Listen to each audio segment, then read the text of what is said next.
Ava, I heard you bought a house. Is it a detached house? I've been missing you, mother-in-law.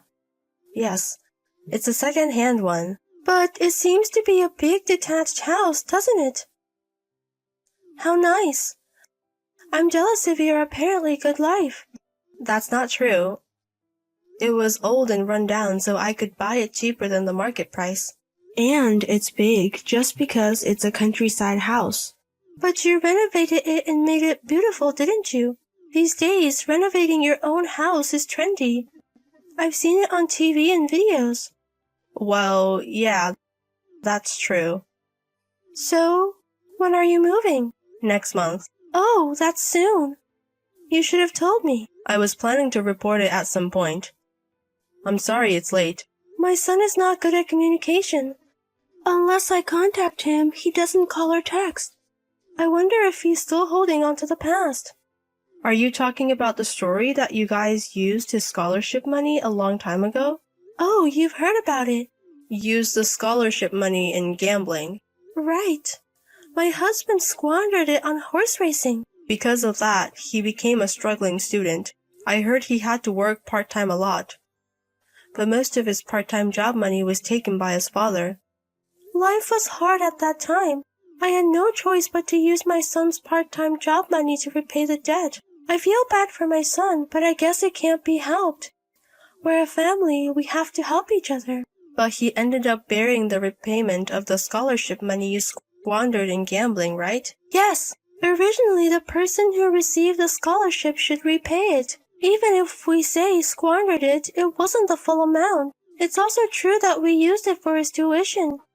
It's only natural for him to repay it. I feel like my husband's burden is too great. But he's working for a good company now, isn't he? And he has the financial power to buy a detached house. Repaying the scholarship wouldn't be a big deal, and my son agreed to it. Is that so? Well, who cares about that anymore? I contacted you because I have something important to talk about. Something important? Yes. We've decided to live with you. See you next month. Excuse me? You mean live together? Yes. It seems you've bought a very large house. It's too big for two people to live in it. We also wanted to live in a detached house with a garden, so we thought it would be just right. Please wait a moment. It's hard for me to respond to such a sudden proposal. You haven't talked to my husband about this, have you? It'll be fine with my son. He'll definitely agree. He's always been a good listener. But that's a problem. We have our own circumstances too. What circumstances? My husband was recently diagnosed with a disease. Cancer. Cancer? This happened right before we're about to move. We're still shocked. My husband will have a tough fight with the disease from now on, so we don't have the luxury to think about living together. No, if that's the case, it's even more perfect. I can help with nursing care. So let's live together. No, I can do it by myself. Anyway, we don't have the luxury to live together. What are you talking about? It's hard to take care of him and do housework all by yourself, isn't it? What if you get sick too? If there were more people doing the housework, it'll be easier for you. You can focus on my son's treatment. That might be the case, but... Right? Leave it to me. Let's live happily together. Mother-in-law? What is this terrible state of the house? I was away for just one day and it's like a garbage dump. Welcome back. If you're back, please clean up. The kitchen smells. Please do some of it yourself. And please don't let my husband drive. Now is the time when he's feeling the worst from the side effects. But it was raining, so it can't be helped. We can't go anywhere without a car in such a rural area. Even so, please don't treat a sick person like a driver. What would you do if something happened to my husband? Ugh, you're so annoying. If you're going to say that much, you should pick up and drop off. Where are you going? You're not working. I'm going to town. There's nothing around here but mountains and rice fields. I'll go senile if I stay in a place like this for long. It's because you're not at home that I'm asking my son to drive me around. I have a job. As you can see, my husband isn't in a condition to work properly, so I have to work for two. Well, thank you for your hard work. By the way, I'm out of money. Next time, please give me about $500. What? You've already used it up? I just gave it to you 3 days ago. That was gone in a blink. It was quickly lost in gambling. Does my father-in-law go gambling too? I wonder, isn't he out drinking somewhere? I haven't seen his face for 3 days. I wonder where he's wandering off to. I hate to say this, but both you and my father-in-law spend too much money. Since we're living together, can't you consider the household a little more? What? You don't like it? If he won't give it to me, I'll ask my son. I'm sure he'll go to the bank or ATM for us. Please don't try to move my bedridden husband. I'll pay the money. Then could you please give each of us $500? So, a total of $1,000? I can't do that. Please bear with half. Don't be stingy. You can afford that much, right? There's a limit to what I can do. Then why don't you let my son retire early? Then he would get a severance pay. My husband loves his current job. He's working hard on his treatment with the goal of returning to work. If he's forced to retire, he may lose his motivation to fight the disease. Please don't say whatever you want. But he won't be able to work again, will he? It's a nuisance to the other employees. He should just quit. Please don't say such things. Neither I nor my husband have given up. I believe that my husband will definitely return to work. It's nice to be young. Life isn't sweet enough to open the way with a believing heart. Ava, I'm going to have a drink before I go home, so I won't need dinner tonight. I see. I can't come to pick you up. Please call a taxi and come back on your own. What are you talking about? You have time because you're off from work. I'm busy. The funeral for my husband is over, but there are still many things to do. Speaking of which, there were a lot of attendees at the funeral. I was surprised that our son had so many acquaintances. He was a shy child. My husband was well liked by everyone. He was a kind person. I think it was his virtue. I really think he was a good man. It's just a shame he didn't live longer. Yes. Anyway, now that the funeral is over, I have to tidy up my son's belongings. You can leave that for now. We'll think about that after the 49 days period. You don't need to wait that long. I want to clean up the room where our son had been bedridden. I want to turn that room into my hobby room. We're not tidying up the room yet. Since it's not used anymore, it should be fine. Besides, it's not your decision to make. I'll think about the future. Others should leave already. What do you mean? Just what it sounds like. My son's not here anymore, so you're a stranger now. You're asking me to leave? Because we're not related by blood. There's no need to live together anymore. The house is my son's memento, so we'll take it. Please leave. I see. Indeed, strangers should leave. Then I'll prepare for the move immediately. That's helpful of you. Then hurry up. Understood. And it seems better to be sooner. Please leave the house by tomorrow. What? What do you mean, please leave? It sounds like you're kicking us out. The one who's leaving is you. No. The ones who should leave this house are you, my mother-in-law and father-in-law. What are you talking about? My son bought this house. We, his parents, will take it. Are you saying that to provoke me?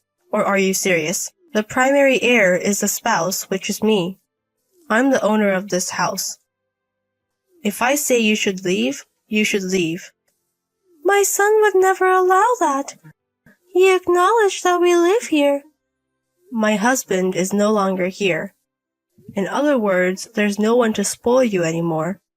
From now on, you will follow my intentions regarding this house. You, as a daughter-in-law, can't you listen to your mother-in-law?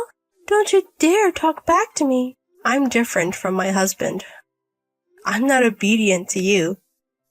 You've been listening well until now. Why are you resisting now? The reason I was obedient until now was for my husband. If I clashed with you, wouldn't it put a strain on my husband? Stress is not good for the body, so I was just enduring it for him. Don't you intend to carry on the will of your deceased husband? Not at all. Leave immediately, or else I'll take legal measures. Legal measures? It means to make clear who has the right to this house. Then you wouldn't be able to interfere. Wait, you don't have to go that far. If you don't like it, please leave quickly. If you resist, I'll resort to legal measures immediately. In any case, you have no choice but to leave. So please, do so sooner. Wait a minute, even if you want to kick us out, it's a problem for us too if you say it out of the blue.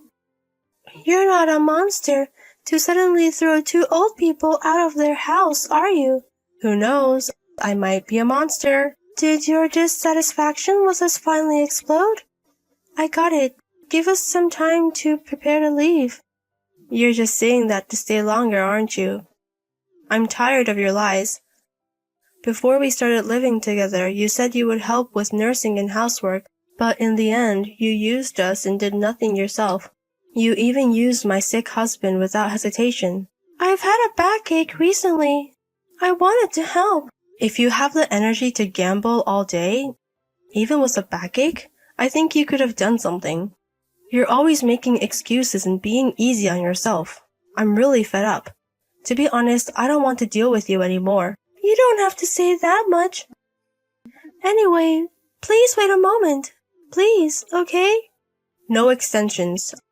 I've been patient until now. What is this? All of our stuff is outside. Didn't I tell you to leave by tomorrow? I said there would be no extensions. Are you serious? Are you planning to throw us out? As I told you, mother-in-law, I'm not as lenient as my husband. Because we're strangers after all. But that doesn't mean you have to resort to such drastic measures. That's too much. I'm sure our son would be disappointed in you. No, I don't think so. This is also what my husband wanted. He has already given his consent. How did he give his consent? He's already dead, you know. Before he died, my husband told me. He apologized to me for causing me trouble by allowing you to live with us. He cried and apologized to me many times. And he told me to abandon you after his death. What? There's no way our son would say something like that. He clearly said so.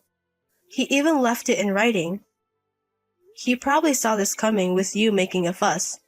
No way. Our son, who was always obedient. Hey, mother-in-law. Did you ever wonder why your son was so obedient? Why he endured all the unreasonable treatment? Our son didn't think it was unreasonable.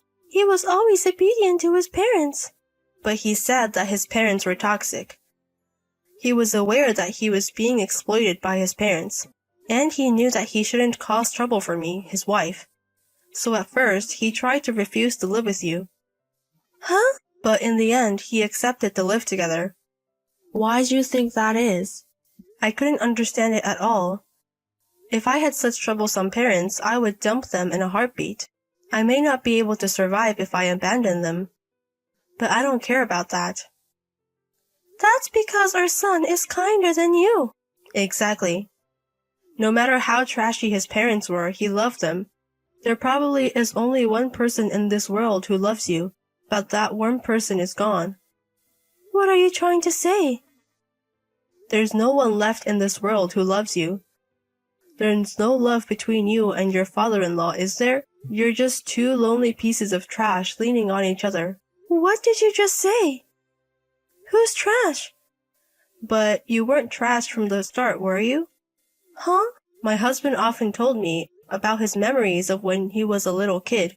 In the old days, when my husband got sick, you took care of him all night. You used to go on picnics with him carrying a lunchbox going to the zoo.